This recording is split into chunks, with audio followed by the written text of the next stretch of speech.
चुप कर रहे।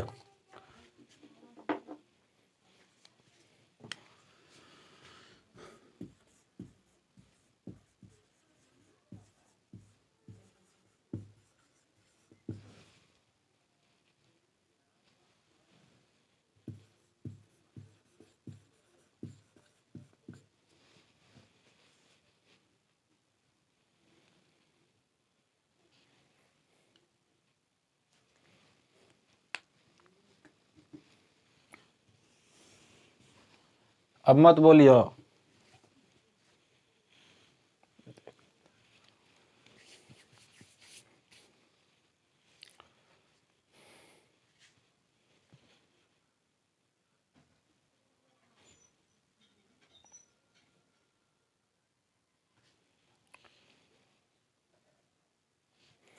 Hello friends, this is Rajeev and welcome to race with Rajiv.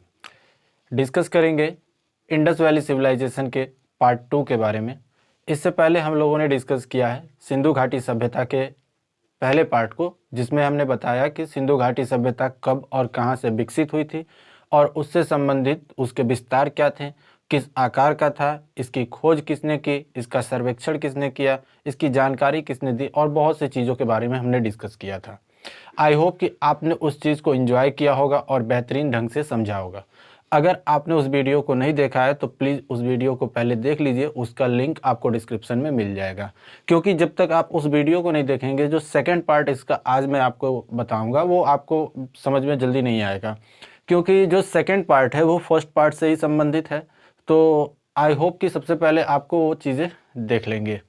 तो चलिए स्टार्ट करते हैं आज हम डिस्कस करेंगे सिंधु घाटी सभ्यता के एक नए शहर के बारे में जो मोहनजोदड़ो का होगा। इससे पहले जो चीज़ें हमने डिस्कस किया था, let me revise first of all. तो उसमें हम लोगों ने डिस्कस किया था कि सिंधु घाटी सभ्यता किस नदी के किनारे विकसित हुई थी। सिंधु नदी के किनारे विकसित हुई थी। इसका कालखंड क्या रहा, तो 2500 ईसा पूर्व से लेकर 1750 ईसा पूर्व इसका कालखंड रहा है। सिंधु घाटी सभ्यता में कुल लगभग 350 शहरों की खोज हुई थी, जिसमें से 200 शहर हिंदुस्तान में और 150 शहर पाकिस्तान और अफगानिस्तान के इलाकों में देखने को मिले थे। सिंधु घाटी सभ्यता का विस्तार पश्चिम में पश्चिमी बलूचिस्तान में सुतकांगेडोर, उत्तर में मांडा, पूर्व में आलमगीरपुर और दक्षिण में दाइमाबाद तक फैला हुआ था। सिंधु घाटी सभ्यता की जो आकार था वो एक त्रिभुजाकार आकार में था। जो पश्चिमी छोर इसका था सुतकागेंडोर, ये जो था ये दास्क नदी के किनारे पर था। मांडा जो था वो रावी नदी के तट पे था, चिनाब नदी के तट पे था। आलमगीरपुर हिंडन नदी के तट पे था और दाइमाबाद जो था वो प्रवरा नदी के तट पर था। मैंने ये भी बताया था कि अगर आपको ऑप्शन में प्रवरा नदी नहीं मिलता है तो आप गोदावरी नदी को सही मानेंगे, क्योंकि प्रवरा नदी गोदावरी नदी की सहायक नदी होती है। ये चीज़ें हमने डिस्कस किया था। इसके बाद मैंने आपको ये भी बताया था कि भारत में पुरातत्व विभाग के जो जनक रहे हैं वो लॉर्ड कर्जन रहे हैं। लॉर्ड कर्जन ने ही भारत में पुरातत्व विभाग की स्थापना किया था। सबसे पहले सिंधु घाटी सभ्यता के बारे में जानकारी जो थे वो चार्ल्स मैसन ने दिया था। कनिंघम ने इसका सर्वेक्षण किया था। जॉन मार्शल ने इसको नाम दिया था और जॉन मार्शल ने ही इसकी खुदाई करवाई थी। और सबसे पहले खुदाई दयाराम साहनी ने किया था 1921 ईस्वी में और हड़प्पा शहर की खोज किया था। हड़प्पा शहर जो था वो पाकिस्तान के माउंट गोमरी जिला में रावी नदी के तट पर था और इसकी खुदाई 1921 में की गई थी। और हड़प्पा से संबंधित कुछ चीज़ें वहाँ से प्राप्त हुई थी, जैसे कि मैंने आपको बताया था कुम्हार का चाक मिला था, श्रमिक आवास मिला था, अन्नागार मिला था, मातृदेवी की मूर्ति मिली थी, लकड़ी की ओखली मिली थी, ताबूत मिला था, RS-37 कब्रिस्तान मिला था, हाथी की खोपड़ी मिली थी और एक सींग वाला जानवर मिला था। तो ये तो बात हो गई जो हमने पिछले वीडियो में डिस्कस किया था। आज हम डिस्कस करने वाले हैं सिंधु घाटी सभ्यता का एक नया शहर जो रहेगा मोहनजोदड़ो का। तो चलिए देखते हैं मोहनजोदड़ो के बारे में क्या क्या बातें कही गई हैं। मोहनजोदड़ो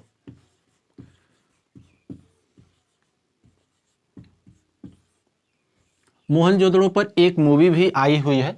हमारे ऋतिक रोशन भैया उसमें मुख्य किरदार निभाए हैं और पूजा हेगड़े जो थी उसकी मुख्य अदाकारा रही हैं। तो मोहनजोदड़ो देखते हैं। देखिए, मोहनजोदड़ो के बारे में एक कहानी प्रचलित है कि कहा जाता है कि कभी न कभी उस टाइम में यहाँ पर एक बहुत बड़ा युद्ध हुआ था। अब ऐसा क्यों कहा गया, तो जरूर कोई ना कोई साक्ष्य मिले होंगे जिसके आधार पर इस बात को कहा गया होगा कि वहां पर कोई युद्ध हुआ होगा। तो जब इसकी खुदाई की गई तो एक ही स्थान पर, एक ही जगह पर बहुत सारे मानव के अस्थि पंजर देखने को मिले, बहुत सारी हड्डियां देखने को मिली। अब कहने का मतलब उसका पूरा कंकाल एक जगह पर नहीं देखने को मिला था। उसकी खोपड़ी अगर यहां पर थी तो उसका पैर छटक के कहीं और गया था, उसका शरीर का हाथ छटक के कहीं और गया था। तो इसका एक ये निष्कर्ष निकलता है कि अगर आदमी कहीं दब कर या नदी में बह कर मरेगा तो उसका पूरा कंकाल एक जगह पर मिलेगा। लेकिन पता चल रहा है कि उसका पैर कहीं और है, सिर कहीं और है, हाथ कहीं और है। इसका क्या मतलब निकल के आया कि भैया वहां पर कोई युद्ध हुआ होगा और उस युद्ध में वो कटाया होगा, तभी तो उसका हाथ कहीं और गया, पैर कहीं और गया, मुंडी कहीं और गई। तो एक ही जगह पर बहुत सारे इंसानों के हड्डियों का एक झुंड मिला है, एक ग्रुप, समूह कह सकते हैं कि एक समूह के रूप में मिला है। तो इसीलिए मोहनजोदड़ो को एक और नाम से जाना जाता है और बहुत बार परीक्षा में देखने को मिला है कि मृतकों का टीला सिंधु घाटी सभ्यता के किस शहर को कहा जाता है? Which city of Indus valley civilisation is known as the death mount of death. तो मोहनजोदड़ो को मृतकों का टीला कहते हैं। मोहनजोदड़ो को मृतकों का टीला बोला जाता है, मृतकों का टीला, माउंट ऑफ डेथ कहा जाता है इसको, माउंट ऑफ डेथ, मृतकों का टीला बोलते हैं। तो बात तो समझ में आ गई होगी कि इसको मृतकों का टीला क्यों कहते हैं, क्योंकि एक ही जगह पर इंसानों के बहुत सारे हड्डियां देखने को मिली थी। यही कारण था कि उसको मृतकों का टीला बोला गया, माउंट ऑफ डेथ बोला गया। मोहनजोदड़ो जो है ये भी पाकिस्तान देश में ही मिला है, ठीक है। तो इसको भी देख लेते हैं कि मोहनजोदड़ो सिंधु नदी के तट पर पाकिस्तान में, कहां पर? पाकिस्तान में लरकाना जिला में, लरकाना जिला पाकिस्तान, लरकाना जिला पाकिस्तान सिंधु नदी के तट पर, सिंधु नदी के तट पर मिला है और इसकी खुदाई राखलदास बनर्जी ने किया है। मोहनजोदड़ो की खुदाई किसने किया? राखलदास बनर्जी ने। राखलदास बनर्जी ने मोहनजोदड़ो की खुदाई किया था 1922 ईस्वी में। एक साल बाद 1922 ईस्वी में सर जॉन मार्शल के ही अंडर में उन्होंने मोहनजोदड़ो की खुदाई किया था। तो जब इन्होंने भी खुदाई किया तो उनको जरूर कुछ ना कुछ वहां से मिला होगा, तो उन्हीं के बारे में हम डिस्कस करते हैं। देखिए, यही सारी चीजें आपके एग्जाम में घुमा फिरा के पूछी जाती है। किताबों में दुनिया भर का लिखा है, लेकिन जो चीजें एग्जाम में आती हैं हम उन्हीं चीजों को डिस्कस करते हैं यहाँ पे, ठीक है। तो एक बार और देख लेते हैं। मोहनजोदड़ो, जिसको आमतौर पे मृतकों का टीला कहा जाता है, माउंट ऑफ डेथ कहा जाता है, इसकी खुदाई 1922 ईस्वी को राखलदास बनर्जी ने किया था। यह पाकिस्तान में लरकाना जिला में है, सिंधु नदी के तट पर है, ठीक है। अब बात करते हैं कि यहां से कौन कौन सी चीजें देखने को मिली थी। तो देखिए, कोई भी जगह है, गांव है, शहर है, कुछ भी है, वहां पर एक मंदिर होता है और सुबह सुबह उस मंदिर की घंटी बजाने के लिए पंडित जी होते हैं। भाई पंडित जी भी होंगे, सड़क पर तो सोएंगे नहीं, तो उनको भी रहने के लिए कोई जगह होगा। तो मोहनजोदड़ो में पुरोहित आवास मिला है। तो सबसे पहली चीज क्या मिला है? पुरोहित आवास, पुरोहित आवास, ठीक है। अब यहीं से हम अपनी कहानी की शुरुआत करते हैं कि सुबह सुबह पुरोहित जी निकलेंगे, ठीक है। सुबह सुबह पुरोहित जी क्या होंगे? घर से अपने बाहर निकलेंगे और निकल के कहाँ जाएंगे? नहाने जाएंगे। तो कहाँ पर नहाएंगे? स्नानागार में नहाएंगे। तो मोहनजोदड़ो की सबसे फेमस चीज अगर कुछ रही है तो वो रहा है द ग्रेट बाथ। क्या रहा है? बृहद स्नानागार। तो वहां से एक चीज और मिला है, क्या? बृहद स्नानागार, बृहद स्नानागार, बृहद स्नानागार। अब भाई साहब नहाएंगे पुरोहित जी, स्नानागार में नहाकर खाना खाएंगे। तो खाना खाने के लिए अनाज कहाँ से आएगा? अन्नागार से आएगा। तो और यहां से क्या मिला है? अन्नागार, अन्नागार मिला है।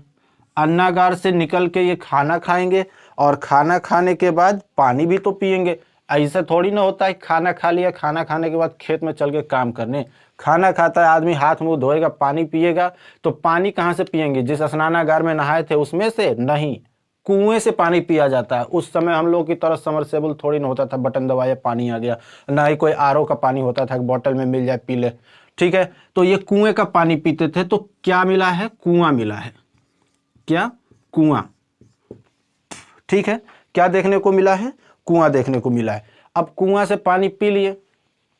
पहले उन्होंने क्या किया भाई? पुरोहित जी अपने आवास से निकले, स्नानागार में जाकर नहाया, अन्नागार से अनाज लाके खाना खाया, खाना खाने के बाद कुएं से पानी पिया। अब पानी पीने के बाद अब ये अपने जजमानी पर जाएंगे, तो जजमानी पर वैसे ही बिना कपड़ों के थोड़ी ना जाएंगे, तो कपड़ा पहनेंगे। तो कपड़ा सूती वस्त्र, यानी कि सूती वस्त्रों का साक्ष्य मिला है। तो सूती वस्त्र मिले हैं। क्या मिले हैं? सूती वस्त्र मिला है। तो कपड़ा पहनकर ये कहाँ जाएंगे? जजमानी करने जाएंगे।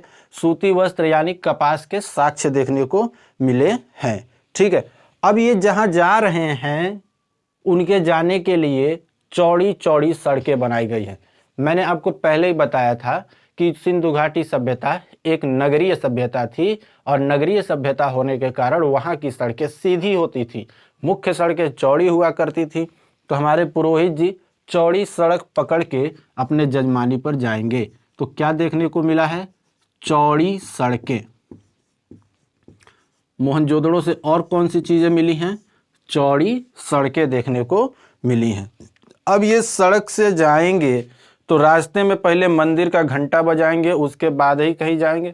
तो ये मंदिर गए, किसके मंदिर जाएंगे? तो देखिए, सिंधु सभ्यता के लोग शिव जी की पूजा करते थे। अब इसका साक्ष्य कहाँ से मिला है? कैसे मान ले कि वो शिव जी की पूजा किया करते थे? तो वहाँ पर एक मूर्ति मिली है, वहाँ पे एक मूर्ति मिली है, और उस मूर्ति के अगल बगल दूसरे प्रकार की मूर्तियाँ मिली हैं, जैसे जानवरों की मूर्तियाँ हो। तो ऐसे कौन से भगवान हैं जो जिनके आसपास जानवर भूत पिशाच रहा करते हैं? तो सब जानते हैं भगवान शिव। इसीलिए भगवान शिव को पशुपति कहा जाता है। पशु का मतलब जानवर, पति का मतलब होता है उनकी देखभाल करने वाला। तो पशुओं के देखभाल करने वाले पशुपति। तो यहाँ से पशुपति नाथ की मूर्ति मिली है। क्या मिला है? पशुपति की मूर्ति। पशुपति अर्थात शिव। ठीक है, तो ये भगवान शिव के मंदिर का घंटा बजाएंगे और फिर वहाँ से आगे बढ़ेंगे।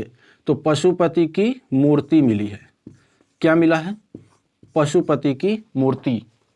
ठीक है, अब पशुपति की मूर्ति से घंटा बजाया, उसके बाद जजमानी के लिए आगे बढ़ेंगे तो सभा करेंगे। क्या करेंगे? मीटिंग करेंगे। तो मीटिंग करने के लिए मीटिंग हॉल होता है, मीटिंग हॉल को हिंदी में सभागार कहते हैं। तो यहाँ से और क्या चीज़ें मिली हैं? सभागार। क्या मिला है? सभागार मिला है। ठीक है, दूसरी चीज़ क्या मिली है? सभागार। तो ये सारे साक्ष्य हमको मोहनजोदड़ो से देखना गार। ठीक है, तो हमारे पुरोहित जी की बात चल रही है, एक बार फिर से रिवाइज करते हैं। पुरोहित जी सुबह सुबह अपने आवास से बाहर आएंगे, यानी कि पुरोहित आवास मिला है। वहाँ से निकलकर वो स्नान करने जाएंगे, यानी कि स्नानागार मिला है। स्नानागार में नहाएंगे, नहाने के बाद भोजन करेंगे, भोजन करने के लिए अनाज अन्नागार से लाएंगे, तो वहाँ से अन्नागार मिला है। भोजन करने के बाद वो पानी पिएंगे, तो पानी कहाँ से पिएंगे? कुएं से पिएंगे, तो वहाँ से कुएं का साक्ष्य मिला है। कुएं से पानी पीने के बाद जब ये अपने काम के लिए निकलेंगे तो कपड़े पहनेंगे। तो कपड़े किसका पहनते हैं? सूती वस्त्र पहनते हैं। सूती वस्त्र पहनने का मतलब वहां से कपास के साक्ष्य मिले हैं। किसके साक्ष्य मिले हैं? कपास। कपास के साक्ष्य मिले हैं। कॉटन हम अंग्रेजी भाषा में कहते हैं। तो कपास के साक्ष्य मिले हैं। कपड़े पहनकर ये अपने रास्ते से निकलेंगे, तो किस रास्ते से जाएंगे? चौड़ी सड़कों से होते हुए जाएंगे। चौड़ी सड़क से जाएंगे तो मंदिर में पहुंचेंगे, मंदिर में भगवान शिव की पूजा करेंगे, यानी कि वहां से पशुपति अर्थात भगवान शिव की मूर्ति की प्राप्ति हुई है। वहां से निकलकर वो मीटिंग हॉल में जाएंगे, यानी कि सभा करेंगे सभागार में, तो सभागार मिला है।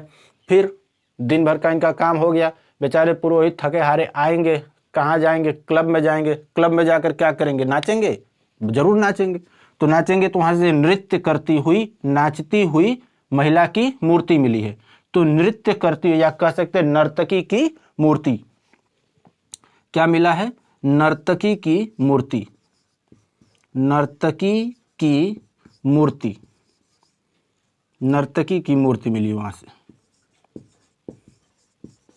नर्तकी की मूर्ति। तो ये चीजें हो गई। क्या क्या चीजें मिल गई? नर्तकी की मूर्ति मिल गई। एक चीज और है, हमारे जो पुरोहित साहब हैं, इनकी जो वाइफ है बेचारी गरीबी झेल रही हैं। तो गरीबी झेलेंगी तो क्या उनको सोने के जेवर मिलेंगे पहनने को? नहीं। तो अपने शौक को पूरा करने के लिए हमारी पुरोहिताइन जी बेचारी तांबे का, किसके जेवर पहन रही हैं? तांबे का जेवर पहन रही हैं। तांबे के जेवर पहनने का मतलब कि मोहनजोदड़ो से तांबे का ढेर भी मिला है। क्या मिला है? तांबे का ढेर,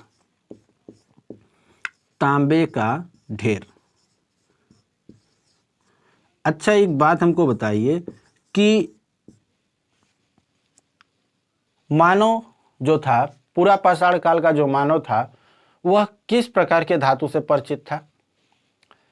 मैंने आपको बताया था कि क्रिस्टियन जॉन ने इतिहास को 3 भागों में बांटा था, वहां पर मिले हुए धातुओं के आधार पर। ताम्र पाषाण काल या जिसको ताम्र युग कहा जाता था, दूसरा हमको कांस्य युग देखने को मिला था, और लौह युग। पूरा मतलब कि प्री हिस्ट्री, प्राग ऐतिहासिक काल को क्या कहा? ताम्र युग। आद्य ऐतिहासिक काल को कांस्य युग, ऐतिहासिक काल को लौह युग। इसका मतलब जो पाषाण काल का मानव था वो किस धातु से परिचित था? तांबे से परिचित था। यानी कि मानव तांबा का उपयोग कर रहा था, और तांबे का उपयोग करते करते जब थोड़ा सा मॉडर्न टेक्नोलॉजी उस समय डेवलप हुआ तो पूरा का पूरा तांबा उठाकर ले जाके फेंक दिया। अब वो तांबा एक जगह पर पड़ा रहा। राखलदास बनर्जी ने उसकी खुदाई किया तो उनको क्या मिला? तांबे का ढेर मिला। तो मोहनजोदड़ो से हमें इतनी बातों को याद रखना है कि मोहनजोदड़ो से कौन कौन सी चीजें देखने को मिली और मोहनजोदड़ो है क्या। तो एक बार और रिवाइज करेंगे। मोहनजोदड़ो, पहली चीज, जब तक भारत में कुछ शहरों की खुदाई नहीं हुई थी तब तक मोहनजोदड़ो पूरे सिंधु सभ्यता का सबसे बड़ा शहर हुआ करता था। लेकिन राखीगढ़ी की खोज हो जाने के बाद मोहनजोदड़ो सिंधु सभ्यता का दूसरा सबसे बड़ा शहर हुआ। यानी कि सिंधु सभ्यता का सबसे बड़ा शहर राखीगढ़ी है, जो कि हमारे हरियाणा प्रदेश में है। तो मोहनजोदड़ो को मृतकों का टीला कहा जाता था। इसकी खुदाई राखलदास बनर्जी ने किया है 1922 ईस्वी को। ये पाकिस्तान में सिंधु नदी के तट पर लरकाना जिला में स्थित है। यहाँ से कौन कौन से चीजों के साक्ष्य देखने को मिले हैं? तो पुरोहित आवास, बृहद स्नानागार, अन्नागार, कुएं के साक्ष्य देखने को मिले हैं। सूती वस्त्रों के साक्ष्य मिले हैं, मतलब कि कपास के साक्ष्य मिले हैं। चौड़ी सड़कें देखने को मिली हैं, और क्या? पशुपति की मूर्ति देखने को मिली है। सभागार के खंडहर मिले हैं, नर्तकी की मूर्ति मिली है, और तांबे का ढेर मिला है। तो ये तो बात हो गया किसका? मोहनजोदड़ो का हो गया। एक खास बात ये थी सिंधु सभ्यता के शहरों का कि जो भी सिंधु सभ्यता के शहर थे वो सारे शहर एक किले से ढके हुए थे। मतलब कि उनके चारों तरफ एक बाउंड्री वाल बना रहता था, और उसी में वो शहर क्या होते थे? बसे थे। और वो बाउंड्री किस लिए बनाया जाता था? तो वो बाउंड्री बाहरी आक्रमण से बचने के लिए बनाया जाता था। लेकिन उन्हीं में से एक और शहर ऐसा था जो कि उस बाउंड्री से परे था।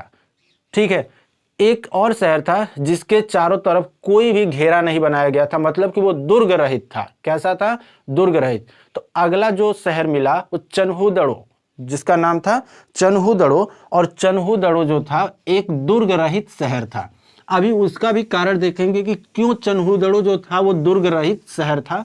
तो आइए देखते हैं चन्हूदड़ो के बारे में। चन्हूदड़ो,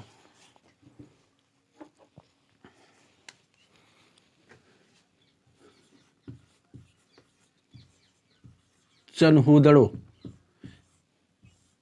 तीसरा शहर सिंधु घाटी सभ्यता का चन्हूदड़ो। इसके खोज करने वाले का नाम गोपाल मजूमदार। क्या नाम था? गोपाल मजूमदार। गोपाल मजूमदार। यह जो है पाकिस्तान के क्या लिखते हैं, पीओके, पाकिस्तान। पाकिस्तान के नवाब शाह जिले में है। कहाँ पर है?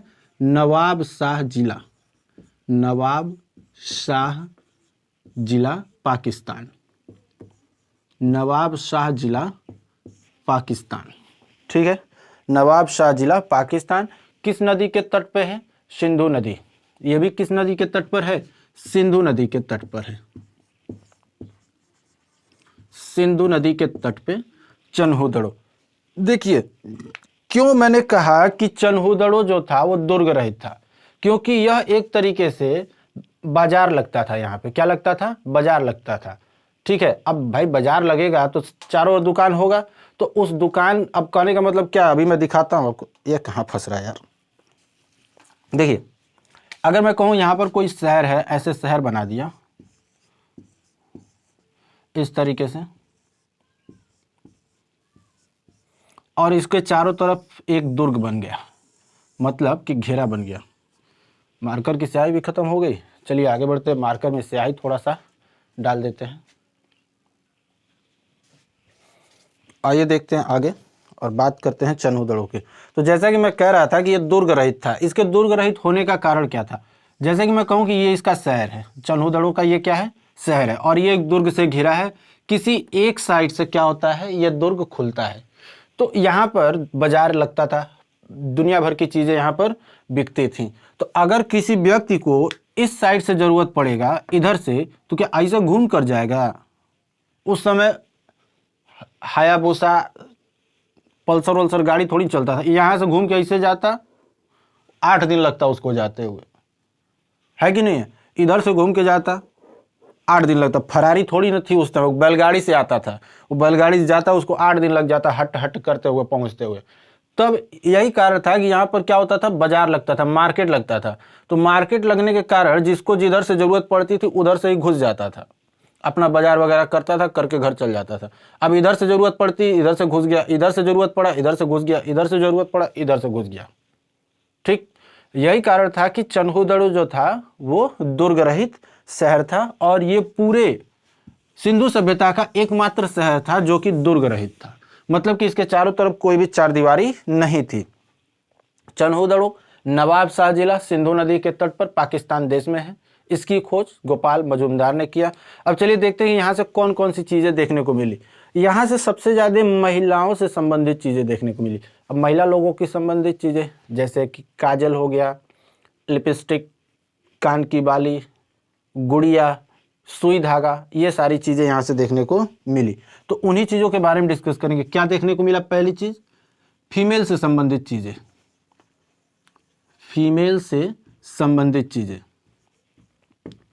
संबंधित वस्तुएं, फीमेल से संबंधित वस्तुएं। फीमेल से संबंधित कौन कौन से वस्तुएं थी? मेकअप से संबंधित था। मेकअप में उस समय मेकअप में आईलाइनर मस्कारा थोड़ी ना चलता था। क्या था? जो भी रहा हो हम लिख देते हैं, मेकअप से संबंधित चीज़ें थी। मेकअप से संबंधित, मेकअप से संबंधित। उस समय भी मेकअप होता था। उस समय भी एक ऐसा दुकान हुआ करता था कि इस साइड से चमगादड़ घुसती थी, उधर से परी बन के निकल जाती थी है ना? क्या होता था? एक दुकान होता था इस टाइप से, और उस दुकान में इधर से चमगादड़ घुसती थी, इधर से परी बन के निकल जाती थी। तो मेकअप की चीज़ें कहाँ से मिली? चन्हुदड़ो से मिली। मेकअप की चीज़ें कहाँ से मिली? चन्हुदड़ो से मिली। यहाँ से काजल के साक्ष्य देखने को मिले हैं। काजल, क्या देखने को मिला है? काजल, काजल के साक्ष्य वो सब लड़कियां लगाती है। देखिए काजल लगाने के पीछे साइंटिफिक रीज़न भी होता है। ऐसा नहीं है कि काजल सिर्फ अच्छा दिखने के लिए लगाएं। जितने भी ब्लैक चीज़ें होती हैं वो हीट के और साथ ही साथ लाइट का बहुत अच्छा एब्जॉर्बर होते हैं। इसीलिए फिजिक्स में पढ़ाया जाता है black body, perfect black body. कोई भी चीज़ जितना बढ़िया किसी चीज़ को एब्जॉर्ब करती है उतनी ही जल्दी उस चीज़ को रेडिएट भी करती है। तो हम भी लोग बचपन में थे तो हमारी मम्मी क्या करती थी कि आँख में काजल लगा देती थी कि लड़कों को नज़र नहीं लगेगा। अरे वो नज़र लगने के लिए नहीं लगाया जाता था, आँख को पर्याप्त मात्रा में विटामिन डी मिले उसके लिए काजल लगाया जाता था। क्योंकि काजल काला होता है, सूर्य का प्रकाश आंखों पर पड़ता था तो उसमें जो विटामिन डी होता था वो ज़्यादा मात्रा में वो काजल एब्जॉर्ब करके हमारे आंखों को देता है। यही कारण है कि काजल लगाया जाता है, बाकी कुछ नहीं, नज़र उजर मतलब कुछ नहीं होता है, नज़र उजर नहीं लगता था। वहाँ से लिपस्टिक देखने को मिला, लिपस्टिक, लिपस्टिक। अब लिपस्टिक क्या देखने को मिला? लिपस्टिक। गुड़िया, अगली चीज क्या वहां मिली? गुड़िया। गुड़िया, ये गुड़िया जो होता था टेराकोटा के बने होते थे। टेराकोटा मतलब कि मिट्टी के बनाकर उसको पका दिया जाता था। तो यहां से क्या देखने को मिला? गुड़िया देखने को मिला। और गुड़िया के बाद मनका।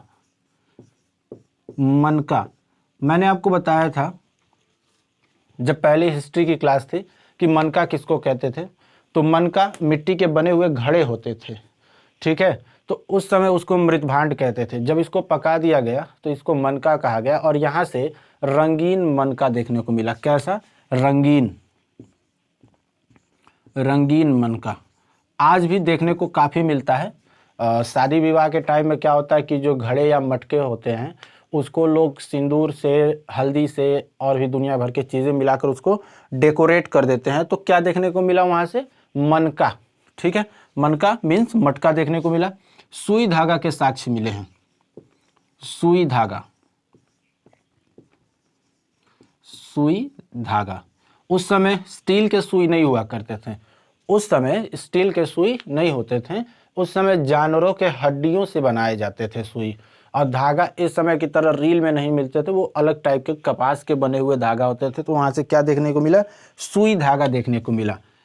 वहाँ से और भी चीज़ें देखने को मिली। डेकोरेटेड ब्रिक्स मिले देखने को, अलंकृत ईंटें। क्या मिली? अलंकृत ईंटें देखने को मिली। अलंकृत ईंट, अलंकृत ईंट मतलब ईंट जो होता था, ईंटा, उस ईंटा को क्या करते थे? सजा देते थे, बढ़िया से रंग देते थे, उसको अच्छे से पुताई कर देते थे। तो वहां से क्या देखने को मिला? अलंकृत ईंटें देखने को मिला। अभी मैंने बताया चन्होदड़ो कैसा शहर था। तो चन्होदड़ो के चारों तरफ कोई भी बाउंड्री वॉल नहीं थी, यानी कि यह दुर्ग रहित शहर था। कैसा शहर था? दुर्ग रहित शहर था। दुर्ग रहित शहर, दुर्ग रहित शहर था। ये कैसा शहर था? दुर्ग रहित शहर था, ठीक है। तो आई होप कि ये चीज़ें आपको तैयार हो गई होंगी। चन्होदड़ो, चन्होदड़ो की खोज गोपाल मजूमदार ने किया। यह पाकिस्तान के नवाबशाह जिला में है जो सिंधु नदी के तट पर है। यहाँ से सर्वाधिक मात्रा में महिलाओं से संबंधित चीज़ें देखने को मिली। महिलाओं से संबंधित चीज़ें देखने को मतलब कौन कौन सी चीज़ें देखने को मिली? जैसे कि मेकअप से संबंधित चीज़ें देखने को मिली, काजल के साक्ष्य मिले, फिर लिपस्टिक, गुड़िया, मनका, मनका जो था वो कलर्ड था, रंगीन मन के देखने को मिले थे, सुई धागा के साक्ष्य मिले, अलंकृत ईंट देखने को मिली और दुर्ग रहित शहर देखने को मिला। अब पाकिस्तान से हम एक और शहर है उसके बारे में डिस्कस कर लें तो फिर हम अपने इंडिया में इंटर करेंगे और भारत में देखेंगे। तो चलिए अगला बात करते हैं। सिंधु सभ्यता का सबसे पश्चिमी छोर क्या था? सूतकांगेडोर। तो हम सूतकांगेडोर के बारे में डिस्कस करेंगे। सूतकांगेडोर के बारे में बहुत कुछ नहीं पढ़ना है, यहाँ से एक ही क्वेश्चन देखने को मिलता है कि सूतकांगेडोर सिंधु सभ्यता के किस छोर पर मौजूद था। तो उसको देख लेते हैं। सूतकांगेडोर,